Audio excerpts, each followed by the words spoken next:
This week on the Tie-ins. Hello and welcome to the Tie-ins. This week we have the second half of our Troy Humphreys interview, and we get a little deeper into the reason for the season, the reasoning behind the seasoning, and the reason by Hoobastank, GDC. So sit back, relax, and enjoy Johnny Cartel and Mike talking to Troy. And we're back. We're here with Troy Humphreys still. I'm going to ask you the biggest question, Troy. Okay. Are you willing Am I willing? to put on the line house and home Uh-huh. to break your NDA and tell us what you're working on right now? No. Okay, that was our only question. This interview's over. That's the only one I had. Damn. You almost Shut it got down. We're shutting it down. All right, let's hop into these questions. Let's Cartel, would you like to start off with the bombardment? Well, I figured I figured I'd go with the beginning. What got you interested in working with video games? Oh, working with video games. I don't know. Like I always, enjoyed video games. Like I think I was under 10 when the NES came out, right? And that just kind of blew me away. And I was fortunate enough to get my parents to get me one of those. And from there, was just always a big fan. Played a lot of Street Fighter. And yeah. Oh, a fellow fighting game enthusiast, Yeah. huh? Early And, fighting game enthusiast, huh? Yeah. I would say I'm super rusty at this point. But yeah, that was always like a really big game for me. Was it a big game for you and your brother, perhaps, or is it just? Well, my brother is 10 years younger than me, so Okay, when I was okay. first getting into games, he didn't exist yet. Gotcha. No, and then my grandfather was a IBMer. Okay. And he was like in management, so he didn't like program or anything, but he got me he put me in front of his computer and taught me how to use DOS and all that kind of stuff, and that kind of sparked my interest in computers. And then when you get into high school and people start asking you like, what do you want to do? And I knew I wanted to work in games, but I had no idea how to do that. Like I didn't know anybody that worked in games. If you think about when I was growing up, like every game I played, from what I understood, came from Japan, right? Like how do you work on a video, in an industry that seems to be in one country? And so I had no idea how to do that. And so I got lucky. I was at a barbecue in my senior year of high school, and all the parents were asking all the kids, what do you want to do and where are you going to go to school and all that kind of stuff. And so, I told them, video games, but I really don't know what I'm doing. So I was just going to get a CS degree at UCF in Orlando, and one of their older kids, was going to Full Sail for an animation scholarship. And they told me about Full Sail and that they had a game degree. So I was like, oh, that's pretty wild. So I looked it up and saw that, they give an AS for game development. So I told my parents, and they were like, oh, that sounds cool. Like, how much is it? And it was like $34K for an AS or something like that. And my parents were like, you will never go to that school. That is too much money for an AS, right? And they're like, you're nuts, or you're never going there. So, but they did realize that they do this thing called behind the scenes, where they let people come up and check out the campus, and that kind of stuff. So they're like, well, we'll go and we'll check it out, at least. So they could, I'm positive they were like, we're going to go do this thing, and then we could tell them no for real. And so we go and having a good time and like checking out the campus. Campus is awesome. Oh man, the early 2000s campus. Amazing, right? Yeah. Like, I mean, there's nothing like it. Even to this day, it's still got like the best hardware of like all the fields that you can want at the school. So anyway, so I go and like I'm just kind of blown away, and we're walking out of the place, and I'm ready. I'm like trying to psych myself up to try to convince my parents to go. And my parents look at me and they go, "You have to go to this school. this is the place for you. So that was it, man. And so I had to basically work a half a year after school to save up enough money to pay for living expenses for the time that we were going to be up there. So I just hustled that summer and fall and showed up and met Mike Cartel. That's how it all started. So that's what got me into it. The old behind the scenes sold your parents, huh? Yeah, that they did it. Yeah, somehow. That's. I mean, I'm pretty sure that's what sold my parents as well. So yeah. Right. Yeah. Yeah. That the hardware there and the opportunities are. It's pretty awesome. Definitely one of the funnest educational experiences I've had. I would agree with that. Yeah. I just really I while I was there, I did nothing but think about making video games, and everybody I was surrounded with was thinking the same thing about their careers, whether it was video games or like Cartel with recording and or like other friends in animation or digital media and all that kind of stuff. So it's good. Yeah. And like, I still keep in contact with the school. I was on the advisory board for a number of years. And so I'd go back and give talks and stuff like that. And so, yeah, man, it's just been a great time. Actually, at GDC this year, got dinner with Sean Kendall and Dustin Klingman, who were professors there. Sean is the program director over there now for the game degrees and stuff. And Dustin is like some high level manager at Sony. Like he's doing really cool stuff. So, but yeah, man, it's cool. He worked it's on cool. the PS5. Yeah, he worked on PS5, got that launched, man. And so he's having a great time. And it was awesome seeing him. So, and both these guys were professors of ours in the game development program. So, really cool stuff. So yeah, that's how I got in. I actually have a social media post coming out the day after this episode drops with a QR code to Full Sail if anybody wants to check that out. I figured, why not? Sweet. Yeah, I'll say, and I think Troy will probably echo this, that nothing ever felt like homework or work for 2 years. Oh yeah, easy. You went in and whatever work was there in front of you, it was like you were excited to do it because you were learning something new. You were like learning how to do something that you've had a question in the back of your head, like how do I get graphics on the screen? Like how do I actually have a mouse interact with those graphics? Like how do I know what I'm clicking on? How do I make it act like there's gravity? Like everything that you were doing were answering questions you had in your head. Yep. It never felt like work. Yeah. The only downside was like you wish it was longer, right? Like there's definitely more content, to be taught, and so it's good that they offer bachelor's now, even a master's. So there's quite a bit of school there if you really want to get into it. But yeah, that was probably my only complaint was like, oh man, I could have, I wish our final project was probably like 3 months longer and all that stuff. So. Oh man, I remember your guys' final project. That thing rocked. Yeah, this is pretty cool. Oh man, I remember first person shooter. Yeah, was it first person? Well, it was a networked first person shooter. You could go third person. Too. Yeah, it was a networked shooter, and I remember Cookie was like, "We gotta have the pentagrams. We gotta have the pentagrams." That's true. Yeah, that was awesome. So yeah. Was it Mike? Was it you that figured out the wall stacking? Yeah. So that was like a cool. Do you know that's come out in games since then? The stacking?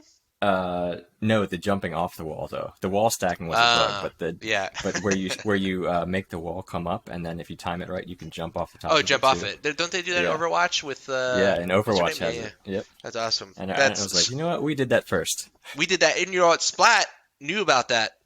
Oh. I don't know, man. Maybe there's we could try to get some Overwatch money. No, I'm just kidding. Yep. That's funny.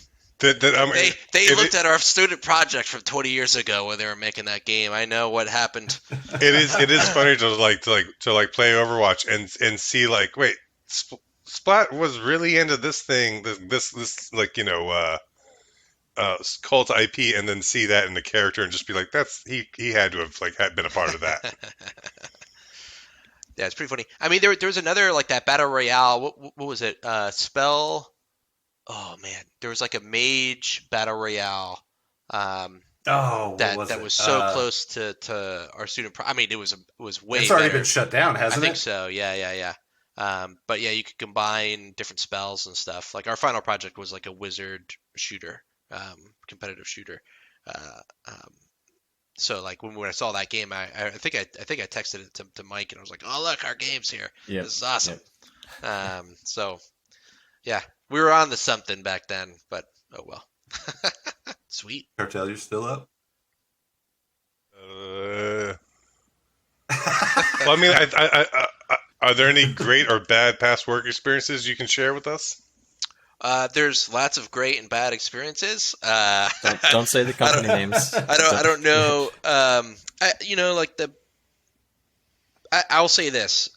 Making games is very hard. Like you imagine you put 100 super creative people in the same building for years, and everybody has a slightly different picture of what the game is in their head, and a slightly different understanding of everyone's an expertise on a small bit of it, right? So now you have this kind of perfect storm of creative people all trying to make something together without pissing each other off. It's kind of like an impossibility, and it's really really difficult to run these projects. So like things just go real bad real easy. So I can imagine. I can imagine as a person who's worked in the rock and roll field.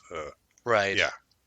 Yeah. So it's competing egos and ideas and. Yep. And like a lot of these things are like great in their own right? It's just like kind of getting them combined together and all that kind of stuff. So definitely a lot of bad stuff. I think my best experiences were working on the Transformers games at High Moon. Just a really really fun time, really great group. We actually really cool thing about High Moon back then was the way we built games. We did agile development, which is kind of like a bad word these days, but we did it really well. We were really efficient. Just like for some metrics, like I think the first game we made in I think a little over 2 years, which is very fast. And with like probably I think 120 people, and so we knocked that one out. And then the second game we did in 2 years, with 80 people, or maybe a little bit under 80 people, right? So and the amount of overtime I worked on the second game was probably like 5 hours, if I'm being honest. It was like some stupid small number, and so.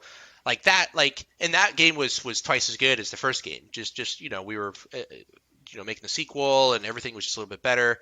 And so it was really awesome. Like I really thought we kind of figured out like You're talking about the Transformers games, right?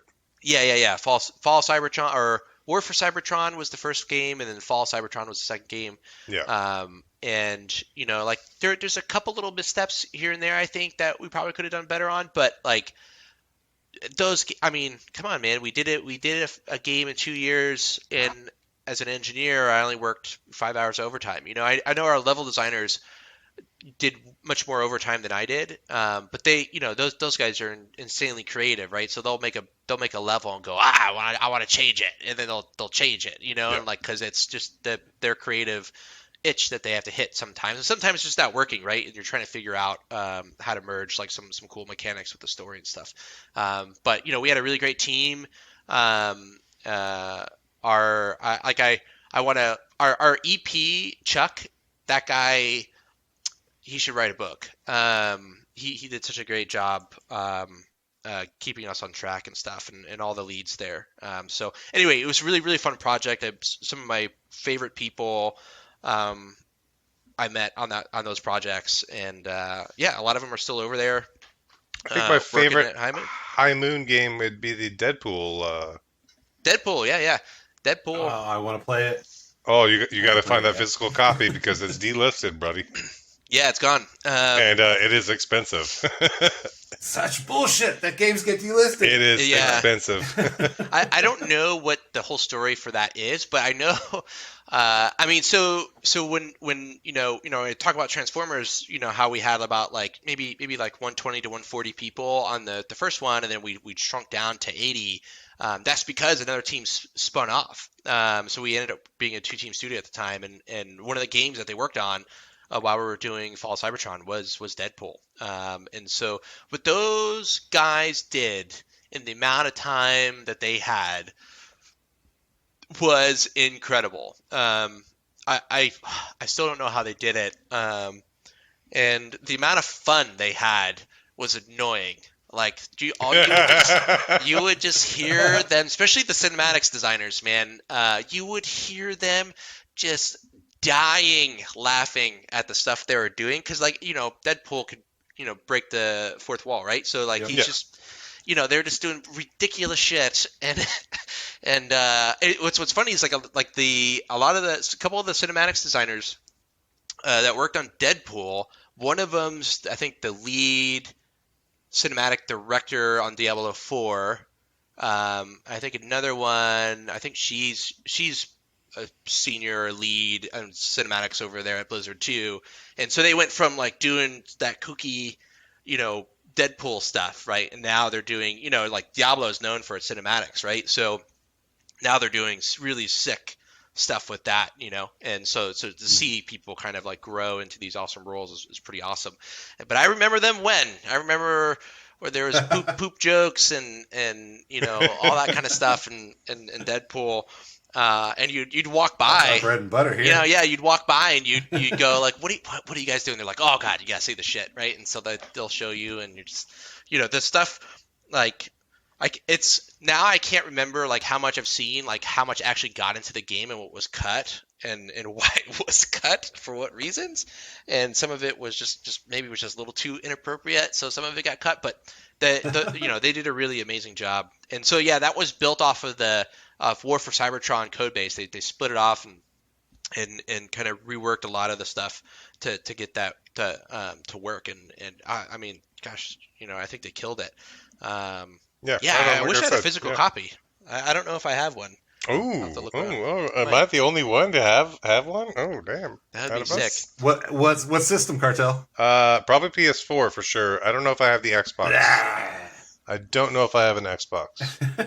But I know I bought the PS4, what do you call it, reissue or remaster or whatever for it. I was going to make you mail it to me. Just to piggyback off of Cartel's question real quick, have you ever had anything you were working on cut for budget reasons or time constraint reasons? All the time.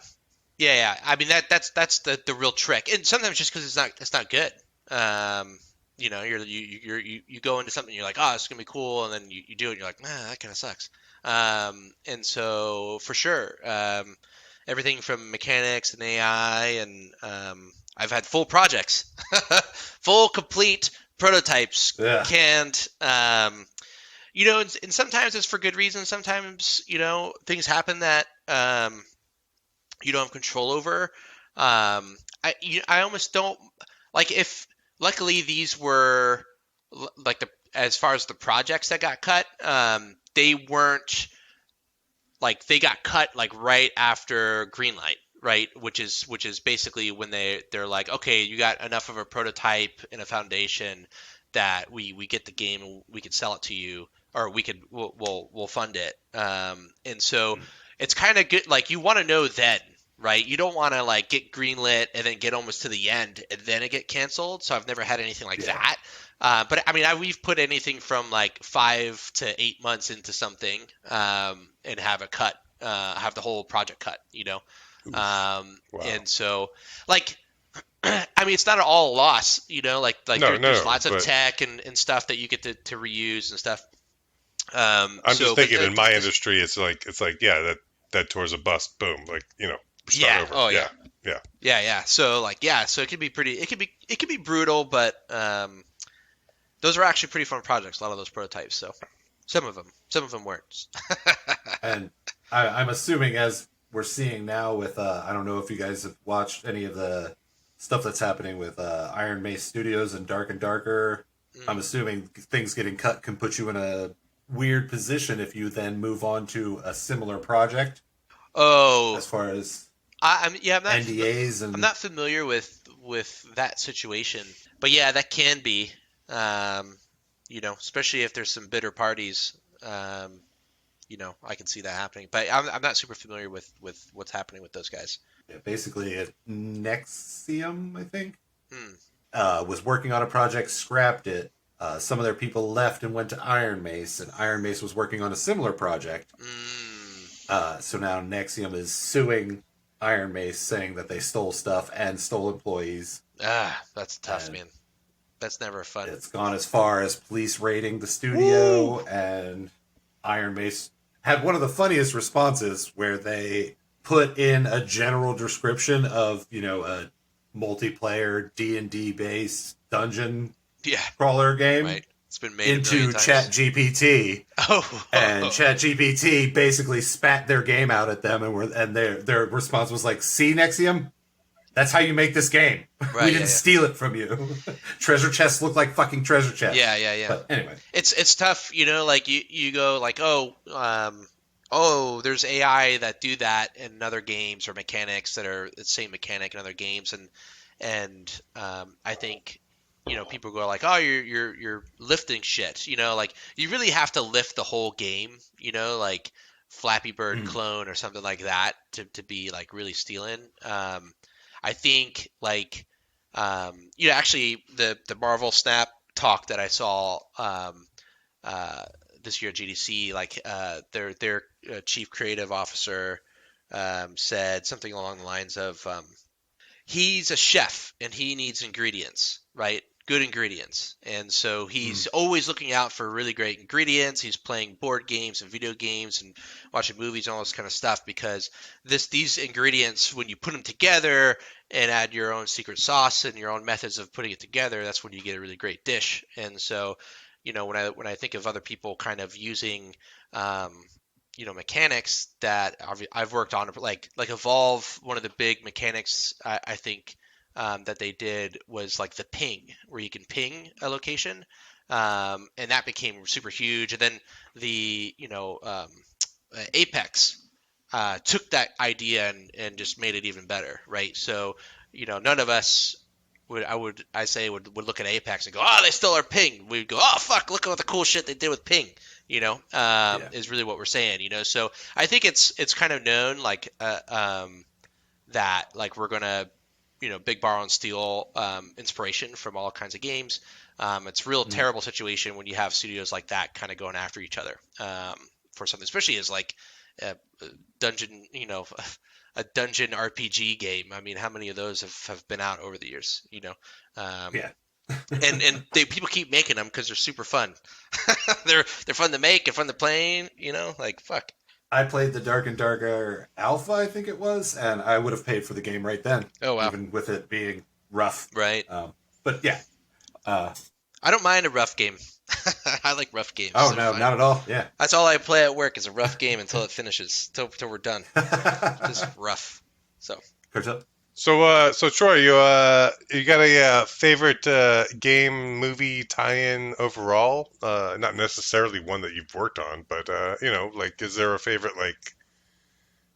tie-in? Yeah, basically, tie-in. Besides the ones you've worked on, is there another one that we can make you come back onto the show for? Sure. Yeah. Or a possible episode idea? Yeah. So I mean, my favorite movie tie-in. Hands down is GoldenEye. I think I spent most of high school playing that game. All right, well that's no good because we've already done that one. So you're gonna have to give me another answer. That's tough. Well, that's I'm talking about my favorite here. So I don't care if you guys have done a tie-in or not. You're gonna have to give me a number two then. What's your runner-up?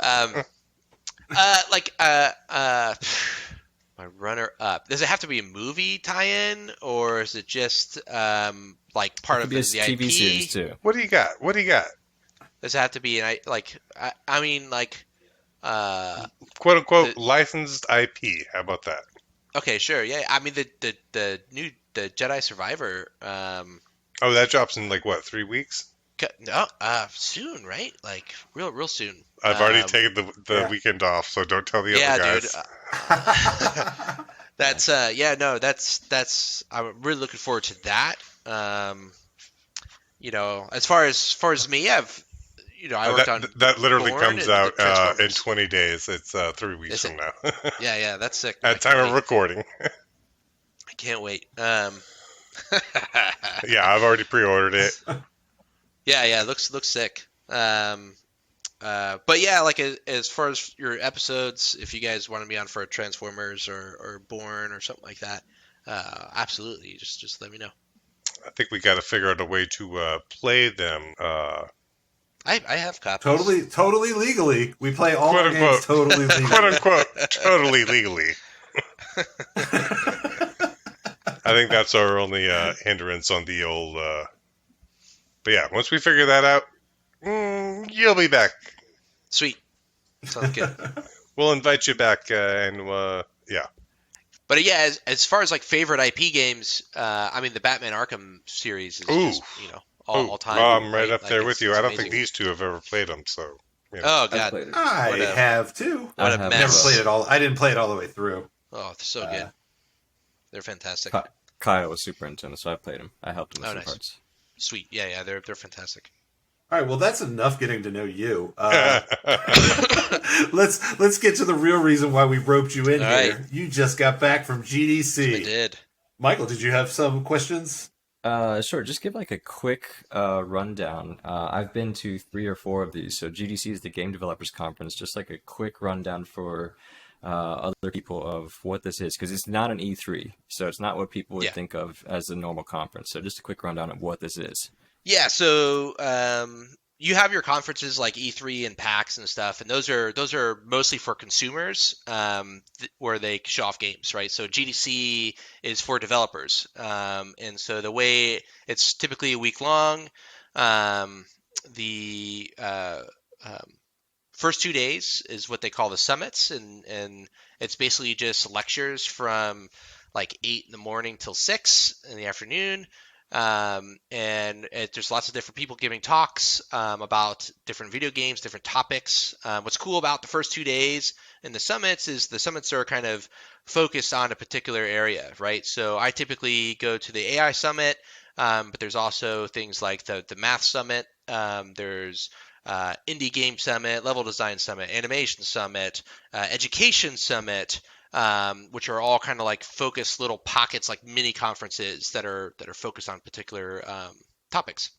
And who's leading those summits usually? So it's usually just people in the industry, right? They GDC, I believe, kind of reaches out for people to kind of get involved and help them run these summits and get speakers. Sometimes developers or people will get together and pitch a summit to them, I think, as well. And so that stuff happens. I've never been a part of that. But I know the people who do the AI summit, I've hung out with them a good amount of time when at GDC. So I hear a little bit of how some of that process goes, and it's always changing. So, that's your first 2 days. And then the Wednesday, Thursday, Friday is the main conference, and so there's like kind of two kind of big like areas, right? There's the expo, which is kind of like a normal trade show expo where you'll have a bunch of vendors that basically have services and goods that developers use, right? So you'll have people selling kind of motion capture gear, or they'll be selling, server infrastructure, or like Unreal, Epic will have the Unreal Engine booth, and Unity will have a Unity booth, and that kind of stuff. So you can go there, kind of see the latest and greatest of stuff that they're kind of pitching and trying to sell you. This year, they seem to expand it. I think they had like this concept of games from different countries, right, to kind of give more exposure of the different studios all around the world, which is pretty cool. So you saw like Brazil and Germany, and they had booths with all the different little, not little, but different developers showing off their games and stuff. I actually got to chat with the guys that are doing at Rockfish that are doing Everspace 2, and chat to them about their game and stuff for a little bit, which is really dope. So I got to be a fanboy for a little bit, which was great.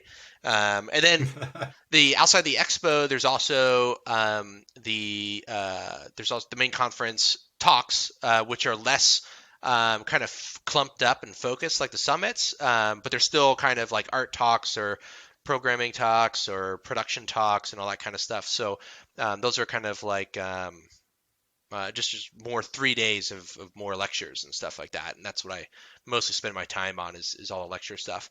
You also have the Developers Choice Awards, I think it's called, where we give awards to the games that we like. This is different from like the Video Game Awards or anything like that. It's basically having your peers recognize excellence in different studios. I didn't check it out this year. It's usually kind of packed, and I know I could watch it later or check it out later. So I kind of skip it, but it's super cool. I wouldn't skip it if I was getting an award, but I am not getting an award. So. That is one thing I did want to ask.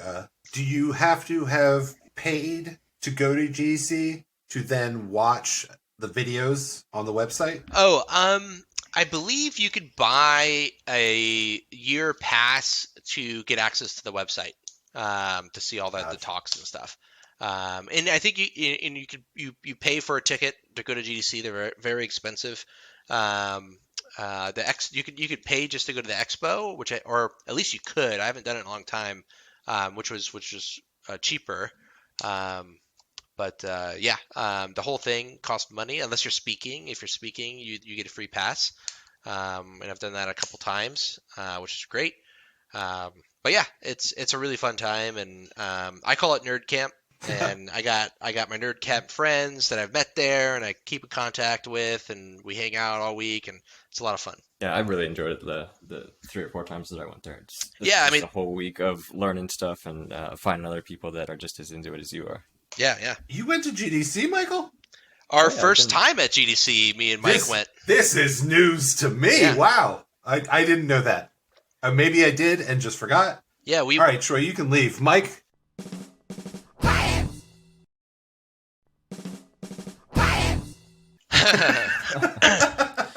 I think I even drove you guys to the airport. You probably did. I think so. I mean, we were we were still students. It was super. Was it the first time? Was when we went the Quasal people? Yeah. Yeah. So is that true? Shit. The first time we went. Yeah. The first time we went, it was in San Jose. And I remember because I was 20 and I couldn't get into any bars. It sucked. And then it was San Francisco after that. Yeah, then it was San Fran. I think that was when we were with the Quasal people. So yeah, our first time we went, we shit. Now I'm really having a hard time remember. But yeah, we went to San Jose. That's when it was in San Jose. I remember us we were in some hotel, and you had people like American McGee and Stevie Case and John Romero hanging out. And I remember just being 5 feet away from him, just listening to him and going, holy shit. That's awesome. Yeah, this is super cool. And then John Romero with his hair. Dude, yeah, I saw him this year too. I didn't say hi. I've talked to him a couple times. I'm sure he doesn't remember who I am, but he's a very nice guy. If you get a chance to talk to him, definitely hit him up. But he was there this year too. But I remember the year we went with Quasal, like they snuck us into a Microsoft party. Remember that? Yeah, I do. Yeah. Yeah, cool stuff. That's cool. But yeah, 20 years ago. Yeah. Over 20 years. Over 20 years ago. I'm not old. Way to age us here. Mm-hmm. Yeah. Did you attend the Tiny Tina Gearbox presentation about didn't. Game development during the pandemic? I didn't. I almost did. I went and had lunch with my friends Dave and Corey, and they're lead level designers on Wonderland over there. And so I was like, oh, what's that? Because the talk was coming up. I think it was either later that afternoon or whatever. And I was like, hey, do you know this person, or you think they're going to give you a good talk and blah, blah, blah. And they're like, oh yeah, super good talk. Definitely go check it out. But I think there's another talk at the same time that I really, really wanted to go see. That's I always can't the remember hard what it part was. about Yeah. GDC. Yeah, my strategy is I just put everything on my schedule that looks interesting, so I have a record of it.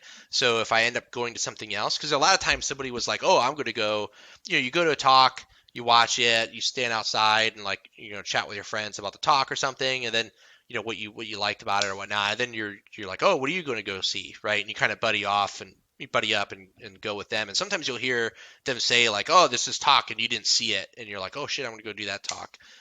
So long as Video game Warp Tour. yeah, so like as long as you know what the talk was, that if you're going to miss a talk, and record that talk or record the name of the talk, you'll be able to go see it in the vault later, and just watch it then, which is typically what I do. So yeah, it's a great time. But no, I didn't get to see that.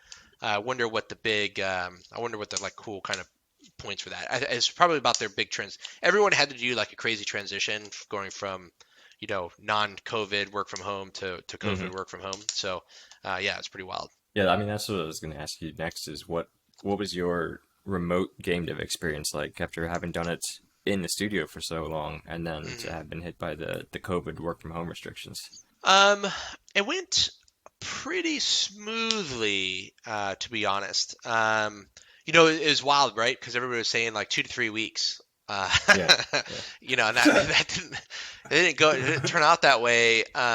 So luckily, at Turtle Rock, because I was at Turtle Rock at the time, and they had their IT stuff kind of down pretty well. And it didn't. I don't think it took much for them to get us all up and running. And we did a remote in, so we did like kind of remote desktop in to the machines at the office. And I think they had to like improve our internet connection, or like one of the pipes up or down or something, to allow us to basically sync to the builds, because they're just a ton of data.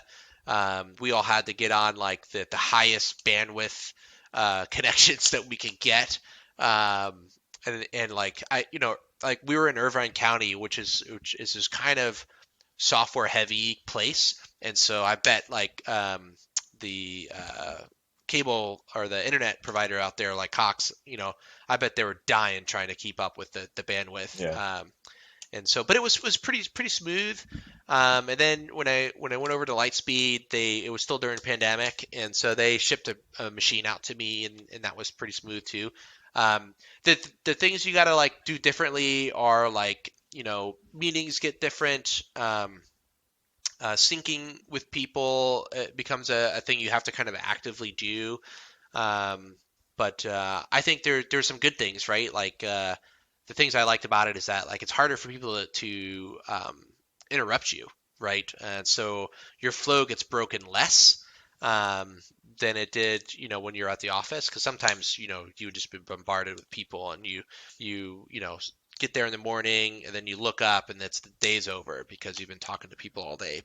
Helping I had with I had a various couple things. of days like that this week. Yeah, it's just frustrating. You're like, it's good because it's work. It's like good work. You should be doing this stuff and helping your teammates and stuff do stuff. But when you have your own stuff that you're trying to get done, it's hard to feel like, oh man, I've just been very unproductive on this task. So Yeah. sometimes you're like, just leave me alone for a day so I can just do a bunch of little things and feel productive for a bit and kind of recharge, and then help people again. But yeah, no, the remote thing's been too. I'm full remote now, so. I'm very used to the whole workflow, and yeah, not too bad. So, were there any sessions or talks that you attended where the devs or the team that was doing it just completely like blew you away with the stuff that they were doing, or was it all just sort of like incremental progress that you already kind of knew about? Completely not like a big completely blew me away thing. And that could be just like I missed some of the talks, right? I think some of the Unreal facial motion capture stuff, which was pretty damn wild. Yeah. Where they're able to do the mocap within like 30 seconds. Yeah, it was like of under a performance. minute, I think. Yeah. That stuff's getting wild. All the AI stuff is getting, oh boy, that's just it's getting really really nuts. Yeah.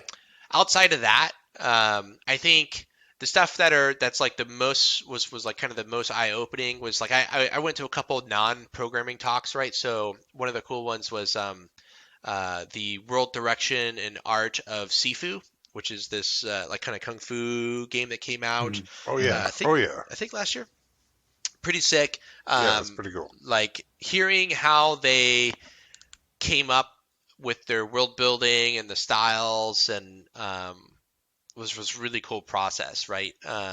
They you kind of like, as someone who's ignorant of that of art direction and all that kind of stuff as myself, you kind of just think like, they made it look cool, and like just hand wavy stuff, and then they really get into it. That there's a real process with how they they do this stuff, and every time I kind of peek into the different disciplines, I'm always kind of blown away at how much effort and thought and stuff goes into this stuff, because just they make it look so easy, right? So you're like, oh wow, this is super wild. But yeah, that was a really, really cool talk. I really like that one.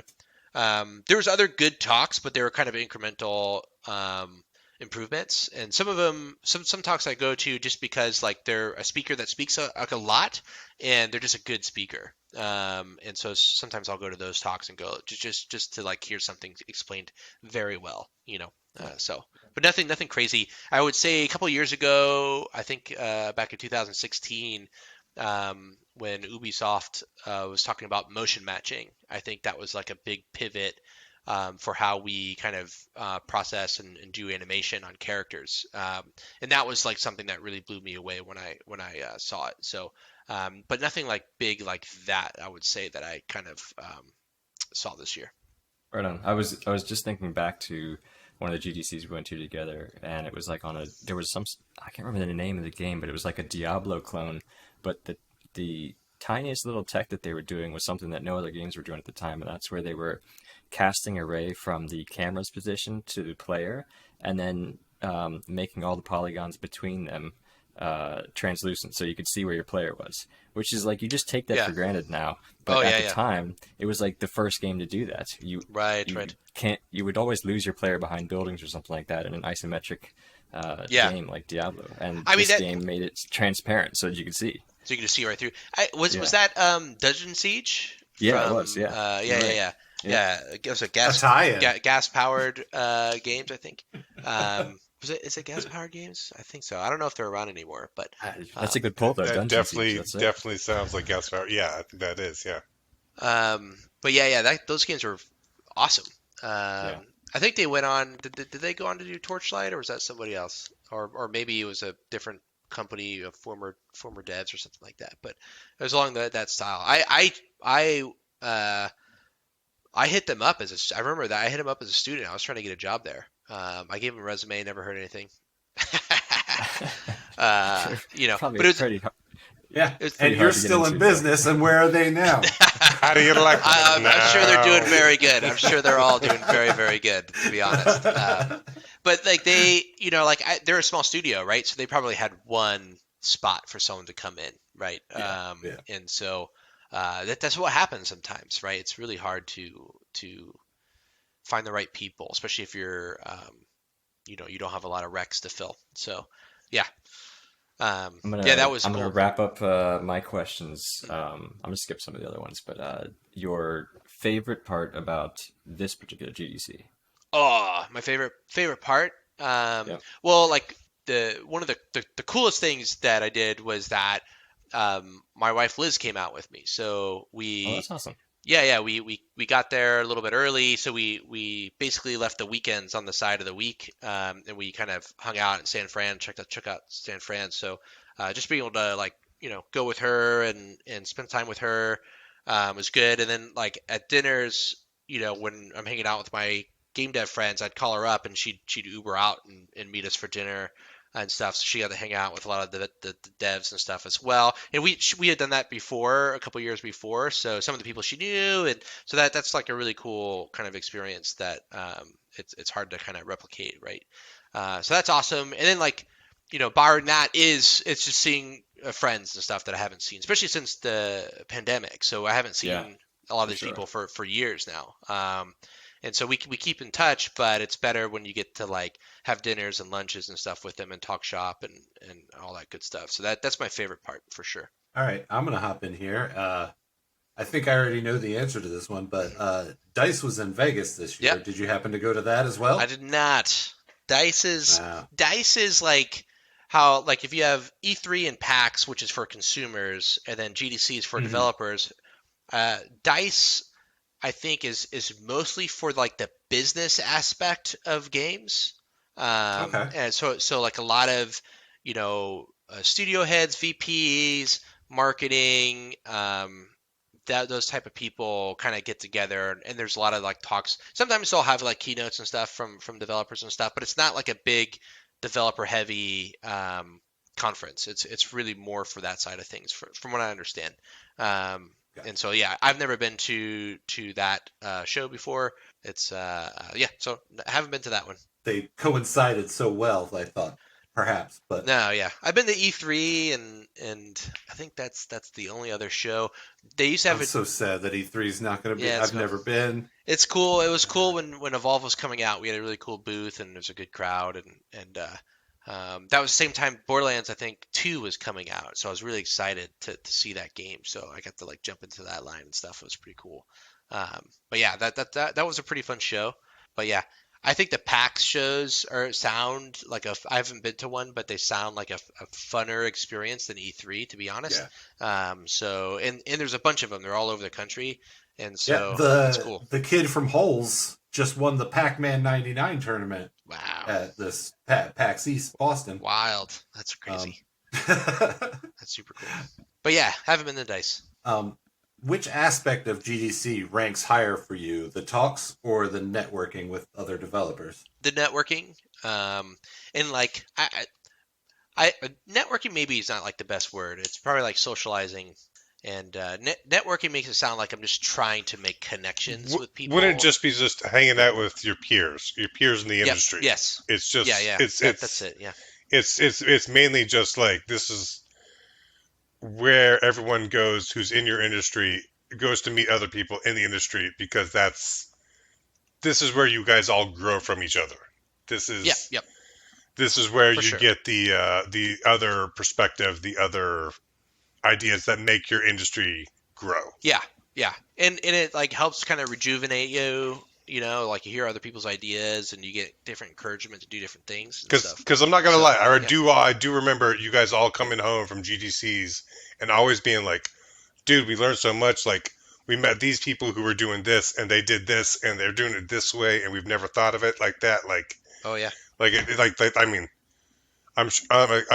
it's like the same with audio. Whereas, you can throw 4 audio guys in the same room and all of us are going to do it different. So it's just kind of like, yeah, 100%. You all have a different way to attack the problem. Yeah. And like so the socializing aspect is my favorite part, and I think is the most important. But you need the conference and the talks to kind of stimulate the conversation, right? And bring everybody together. So you kind of need both. But my favorite part is seeing everybody. Like I still get a lot of benefit if I don't get to go. Just watching the talks, that's still really really valuable. But I really miss out on seeing my friends and talking to new people. And every time I go to GDC, I think it helps my career in some way. Either I make a connection or, I got involved in like the AI Guild and ended up writing articles for a book and ended up doing interviews and talks about AI as well at GDC and other places. So like there's always some great thing that comes out of it that helps my career in some way. So it's always worth the time. And now you're here. Now I'm here. I know. Fallen. No, this is the pinnacle, the pinnacle of my career. I think that's what's going on right now.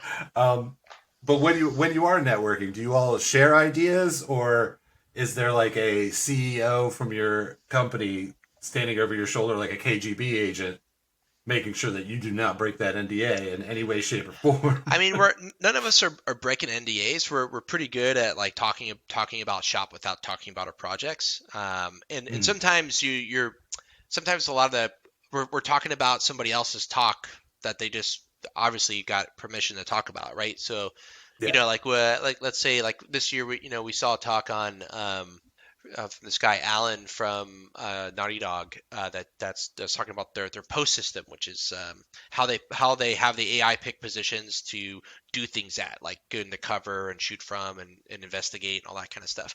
And it's really really great talk, and Alan's a like really great educator. I think he's got a great blog too, but he they're really talking about like optimizing that whole process, right, and making it faster. And so that's what we'll talk about. We'll talk about, oh, like I do something similar, but he did this extra thing that was really cool, or blah blah blah blah blah.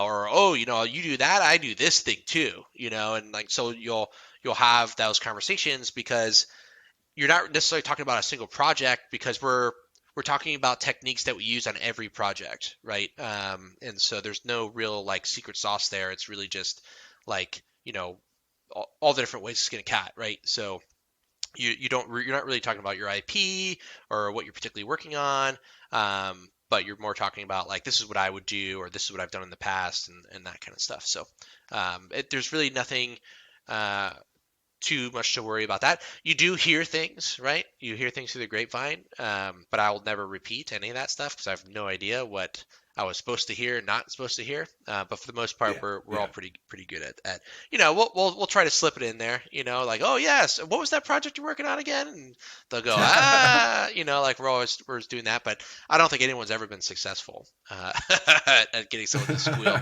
So yeah. All right, now we're getting into the Johnny area of questions here. Oh yeah, sweet. First off, as far as the talks go, are they usually all like one-off, this specific subject this year, or are there some that that are arching stories over multiple years? Like we're still working on this. Oh, interesting. Most talks are about something people have finished.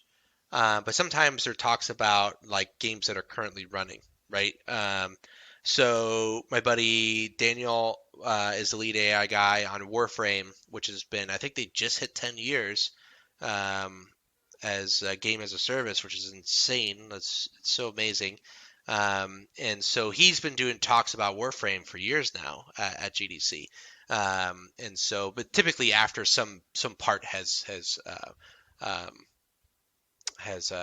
finished. Oh, I actually got a perfect example for this. My buddy Jonas, he does bots. Cartel, you'll love this. So he does all of the QA bots for EA. So for Battlefield, Battlefront, Plants vs Zombies, all that kind of stuff, he does like the QA bots to make sure the game just runs really well, right? And finds bugs and all that kind of stuff. So he did a talk. Oh man, maybe back in 2018, 19, when he started this process, and he was doing it for, I think, on Battlefield 5, where he was building the QA bots. I think they're called Autobots. No, that's wrong. That's an IP. That's your other IP. I probably just got him in like super bad trouble. No, I forget. But again, no. If he worked for DICE, and his name, I'm pretty sure I am familiar with him because I am familiar with many of the DICE team because of my love for. You love those games. Yeah. I love that. So that Frostbite engine, I love it. Oh yeah, man. So he did it on 5, and this year he did a talk about going from Battlefield 5 to doing all the other games, right? 2042. I think he did. The talk was about that. It was about Plants vs Zombies, about Battlefront. And what's cool is that these bots are so successful that I think new modes came out in like things like Battlefront where there was bots that played on your side and stuff like that, where they started doing stuff like that. Yeah. So that was super cool. He even did bots for the Dead Space remake, which is another really cool thing that was in his talk, right? So not only is he doing bots for like multiplayer competitive games, but also for single player games, which is really cool, right? So he's kind of leading the charge on that stuff. Really, really cool stuff. So that's like a continuing story, right? And so yes, people will come back and go, so when we said we did this, this happened, right? Another example is Insomniac Games had a talk on moving their tool set for their engine, like their editor and stuff, to the web browser and using their web browser as a front end. And then they did a follow-up talk years later about how that went. So yeah, there's sometimes there's these like overarching stories with talks, which is pretty cool. Yeah, good question. All right, now let's get silly. All right. Who's your game dev crush / hero? Ooh, I definitely have them. So I got a couple. There's a lot, but I won't say them all because that'll take a long time. So I think one of my favorites that I have a little crush on right now is this guy Casey Muratori, I think is how you say his last name. He is a programmer.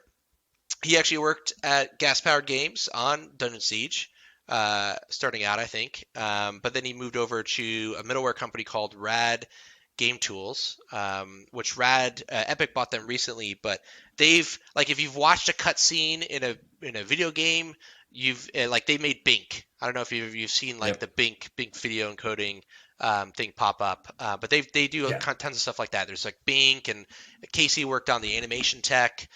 They're called Granny, and which I think Destiny's animation system is based off of.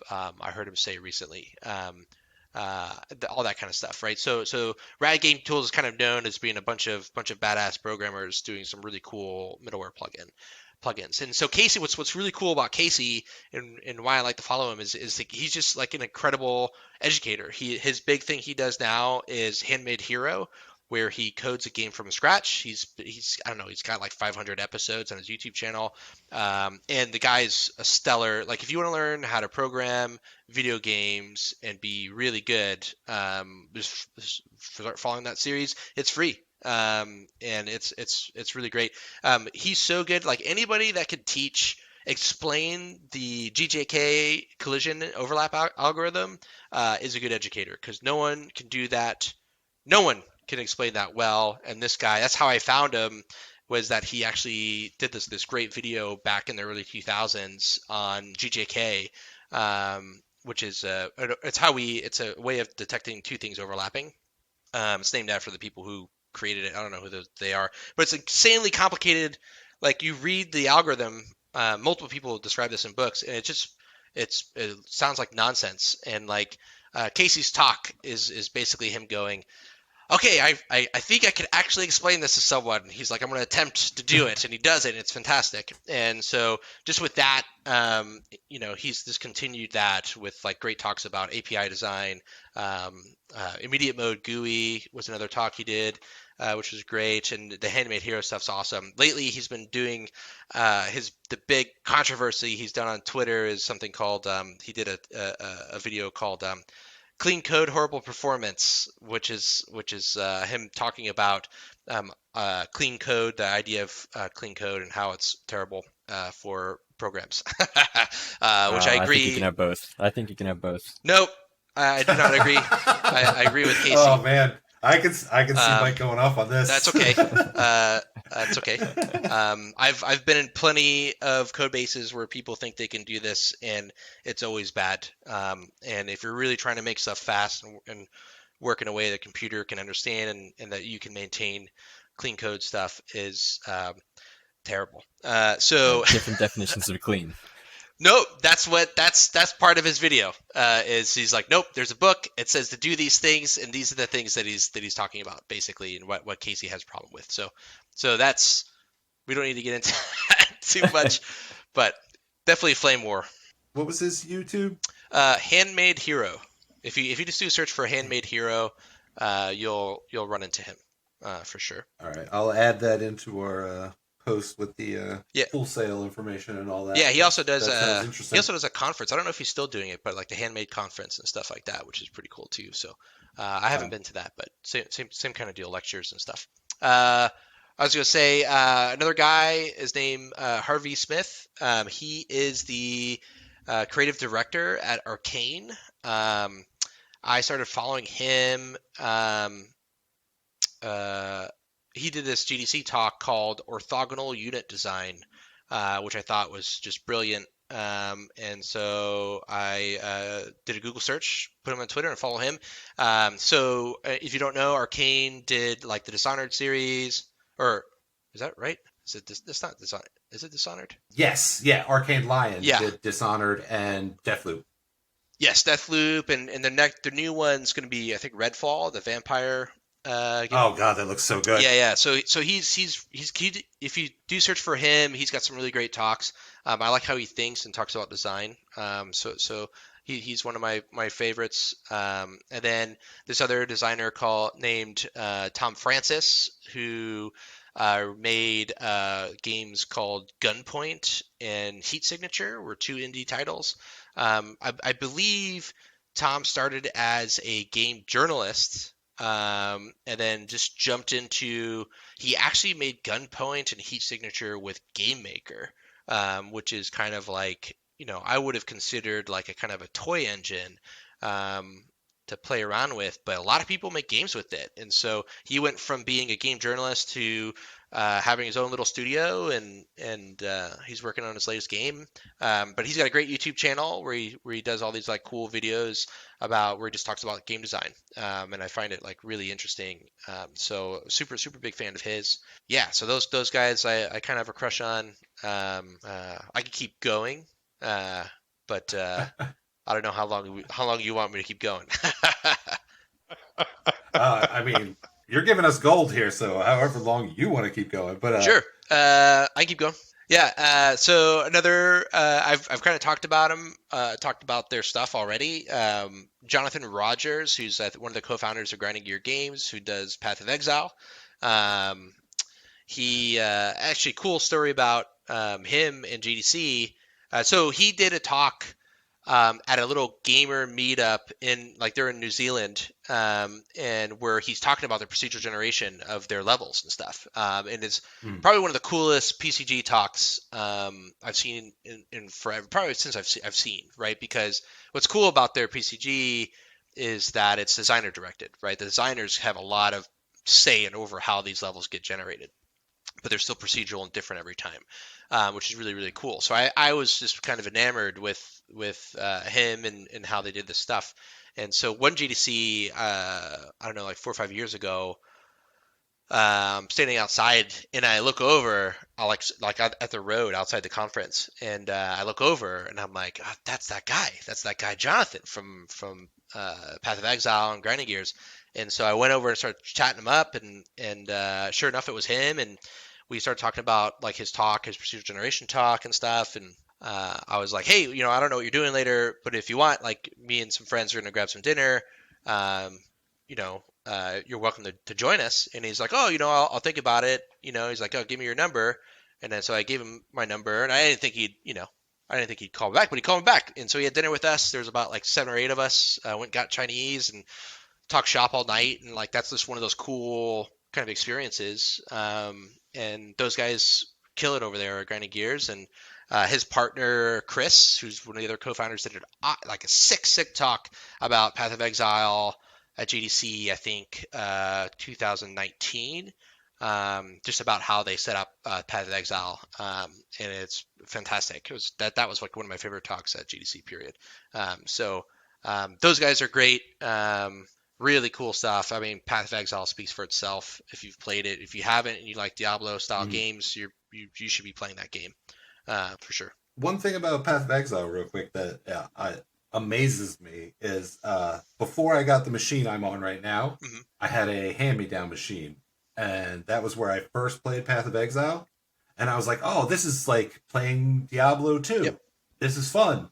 And then I went over to Mike's house, and he loaded up Path of Exile, and I was like, oh, this is much more beautiful than Diablo 2, but it still runs on that piece of shit that I have. Yeah, that potato, right? Yeah.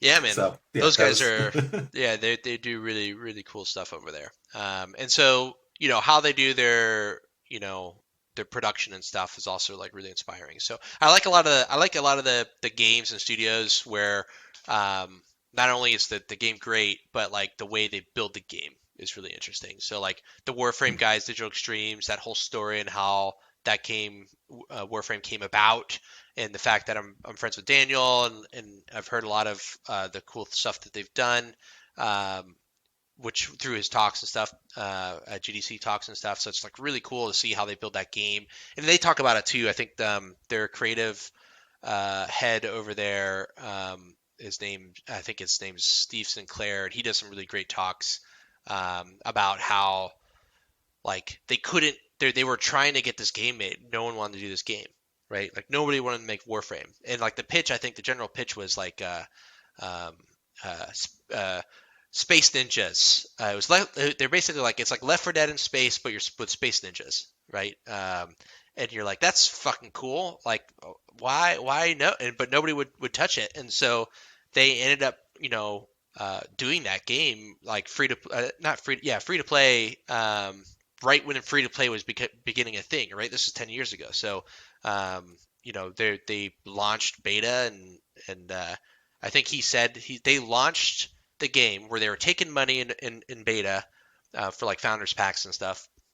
But he's like, we launched a game with a level's worth of art assets, like just a single level.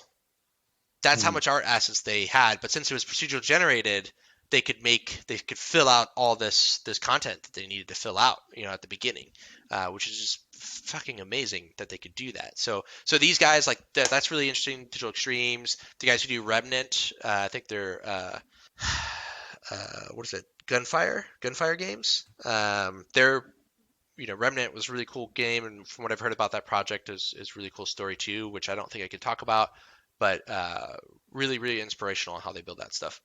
For sure. Right on. Well, you're wrong.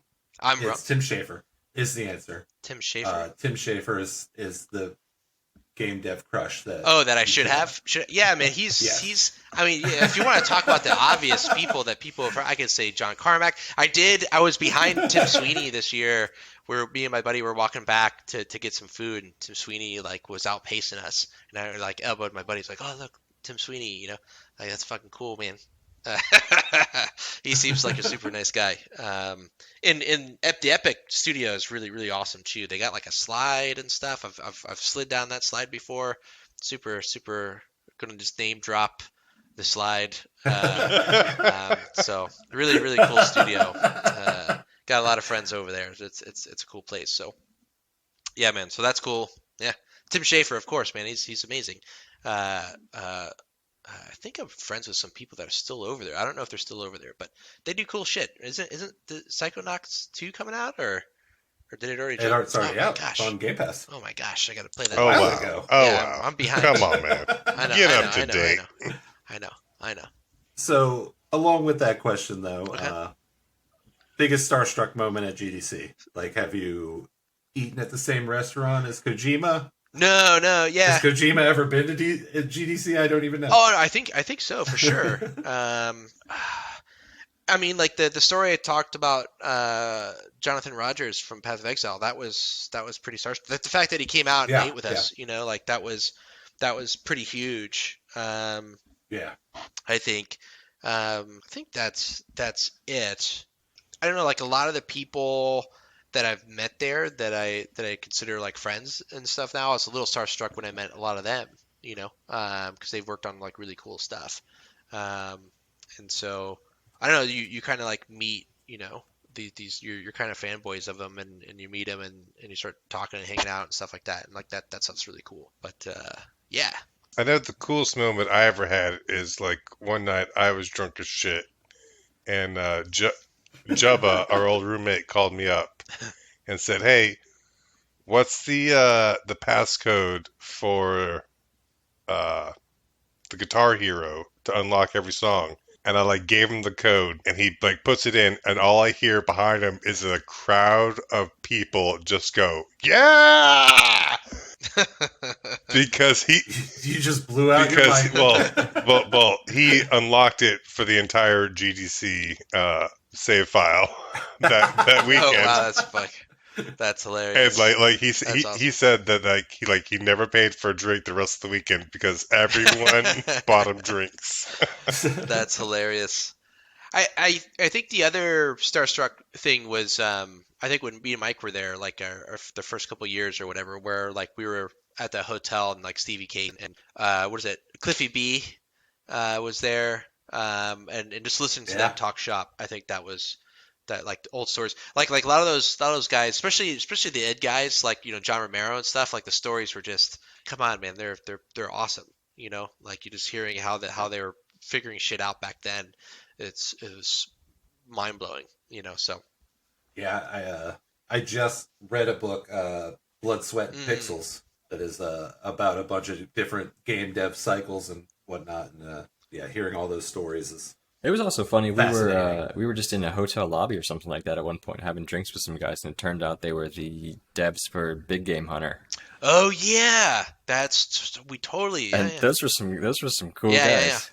Yeah. It's cool. I mean, I think. And they totally knew that like their game was like funny and just had fun with it. Those guys, I'll tell you this, made a lot of money.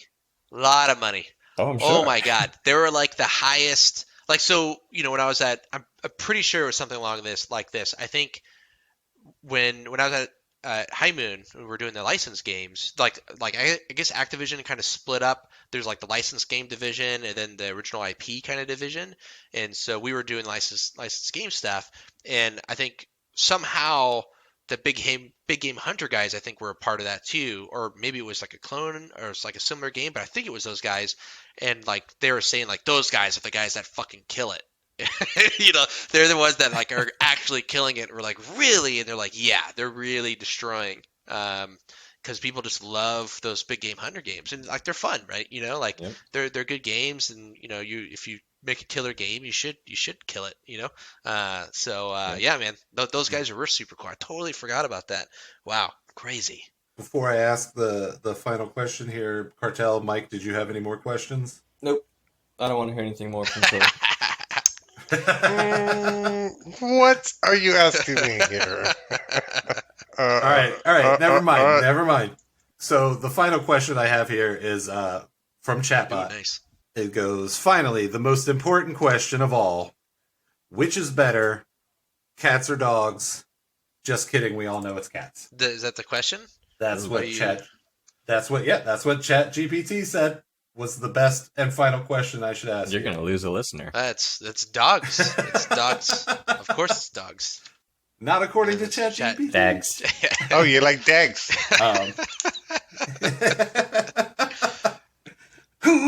Nope. Not gonna do it. I know. I heard all the baits. Not gonna do it. Wouldn't be person. Well, thank you so much, Troy. You have like an infectious passion and joy about video game that even though half of the time I'm lost because I'm a dum-dum, I still love hearing all of the stories. So thank you so much. Did you have anything that you wanted to plug? Like maybe you said you wrote an article. Oh, that was long. That was a long time ago. No, I don't even think you can get that book anymore. I think it's out of print, but you can get it online. I wrote an article for Game AI Pro.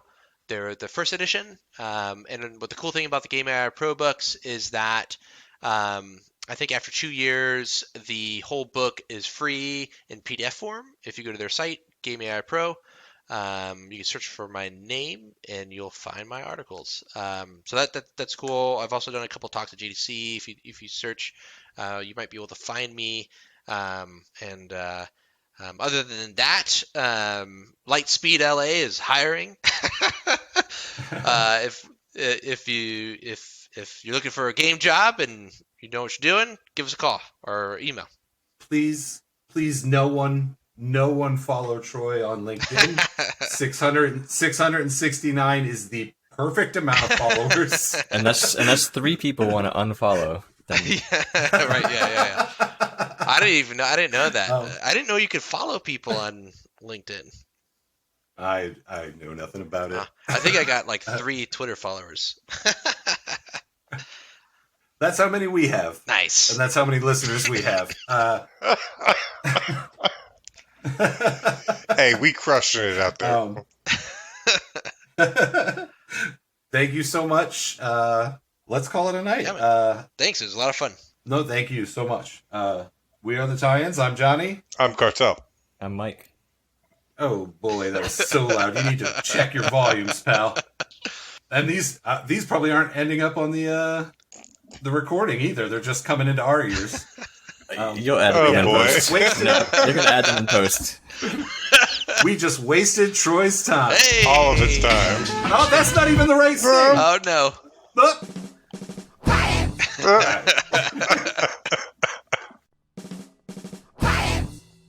Follow us at the Tie-ins on all social media. Join our Discord, the link to which can be found on all said social media. Join our Patreon at patreon.com/TheTie-ins. And please remember to subscribe and leave us a 5-star review on your favorite podcast platform. It helps connect us to more listeners like you. Well, not like you. Better, cooler listeners.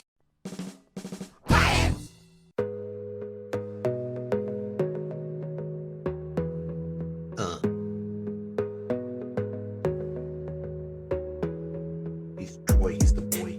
He's the toy, yo no soy. I don't boy, not a little bit boy. Cause he's Troy, he brings joy, never once will annoy. Drink LaCroix, he destroys. Now there's multiple joys. They enjoy to employ GDC knowledge Troys. They enjoy to employ GDC knowledge Troys. They enjoy to employ GDC knowledge Troys. They enjoy to employ GDC knowledge Troys. That's great, yeah, boy, shouldn't fuck with the Troys. That's great, yeah, boy, shouldn't fuck with the Troys. That's great, yeah, boy, shouldn't fuck with the Troys.